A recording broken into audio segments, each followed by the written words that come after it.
All right, I've got something new for you today. I'm here with Andrea. She is owner and operating partner at Point Two Running Company, and I'm here working with her team over the next couple of days, and I wanted her to share a little bit about her journey because it's very unique. Andrea, if I have it right, you started part-time at the running store? I did. I started part-time. I would lead the group run with my husband in the mornings, and then we would work the closing shift in the evenings. And I did that for a little while, and then I had an opportunity to work at the store full-time as the manager, and then fell in love with working with the community, running a small business, developing the culture and the people there, and eventually earned ownership within the business.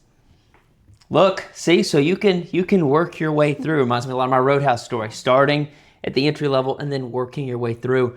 What I'd love for somebody who's watching this, who's going, hey, I just started somewhere and I want to work my way up through the company, I'd love to just share a lesson with them. So what's one of the lessons that you learned from entry level to owner? I've made a bunch of mistakes, so I feel like there's a lot of different ways that I can go. But something that's come up in reiteration again and again is that you can't outwork bad culture. So culture and community are my two key things, right? And I preach it and I share it. But years ago, I had a problem with culture, and it kind of linked back to an employee issue. And I thought that I could absorb that and I could rescue this person and take care of my team. And what I've learned is that you can take on extra work, but you cannot outwork bad culture. It will seep out, it will affect things, and it will make things worse. And so I took that lesson with me, and I've carried it with me to different decisions and working relationships, and something that I hold on to. So what I hear you saying is it really made you intentional about the culture that you're designing and making sure everybody is aligning with that intentional culture. That's correct. Yes, and lining up to the core values of the organization. So starting to use that more as a framework, not only for who I bring in, but who remains within the company too, is really important. Do you feel like when you first started and you were part-time, as a little bonus thought that I had just now, do you feel like when you started and you were part-time that being part owner is something you wanted to do?